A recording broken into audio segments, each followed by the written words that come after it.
Tour Guide Mandy, and welcome to the beautiful city of Boston, Massachusetts. I'm going to take you on the trail called the Freedom Trail. But first, before I do that, I'd like you to get up and introduce yourself. What's up? I'm Big D. What's up? I'm Lil J. So now that we've introduced ourselves, I'm going to go ahead and tell you about my 3 favorite places on this trail. The first one is the site of the Boston Massacre. It occurred on March 5th, 1770 on King Street, which is now known as State Street. Why did they change the name from King Street to State Street? That's a very good question. Well, according to the website, on King Street, it first started out as State Street when it was founded in 1630, but then once the Revolution started, they changed it to King Street because, for the king. But then once we won the Revolution, we took it back and we were like, no, we don't want it named after the king anymore, so we changed it back to State Street. That was great. The audience? Alrighty, moving on.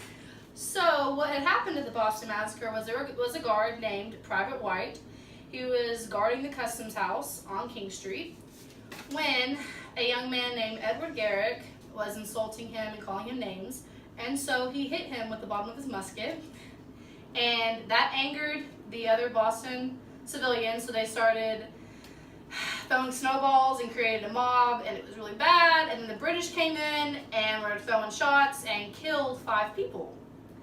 And that is what is known today as the Boston Massacre. Moving on to my second favorite place, Paul Revere's house. Wasn't that the guy that said, the British are coming, the British are coming? Yes, that is Paul Revere, but he did not say that. Actually, what had occurred was he rode out with 2 other men to go warn the others that the British were coming, but he never made it there because the British caught him. But the reason that other people know about that is because of a poem that Henry Longfellow wrote in 1861 that states that he said the British are coming, but that never occurred. His home is the oldest remaining structure in downtown Boston. It is the only house on the Freedom Trail. That's a big house. Who do you live there with? Well, that's a good question. Why don't I tell you? He lived there with his mother, his children, and his wife. How many wives and kids did he have? That's also a fantastic question. He had 2 wives, one that died of childbirth, giving him his 8th child. So then he remarried and had 8 more children with his second wife, which he had 16 kids. But, interesting fact, only 11 of them lived to adulthood, and only 5 of them were alive when he died at the age of 83. Also, I forgot to mention, this is brought to you by thefreedomtrail.org, that in the late 19th century, the Irish, Jewish, and Italian immigrants were housed in his home. Isn't that interesting? Very interesting.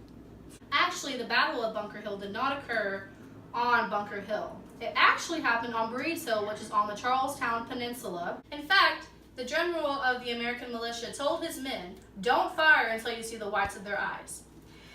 According to the History Channel, this was said because of the fact that the Americans did not have a lot of ammunition because it was all smuggled, so they had to conserve what they had. The men started to fire and the British retreated, but then they came back full force and won and took over the Charlestown Peninsula, the Breeds Hill, Bunker Hill, all of it. But they knew that this war was going to be long and tough because America was not going to give up until they won.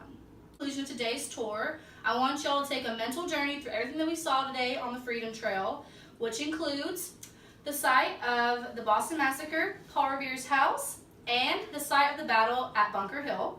You have now taken a journey through the birthplace of America. Please leave your headsets over here, but take your memories with you. Y'all have a wonderful rest of your day.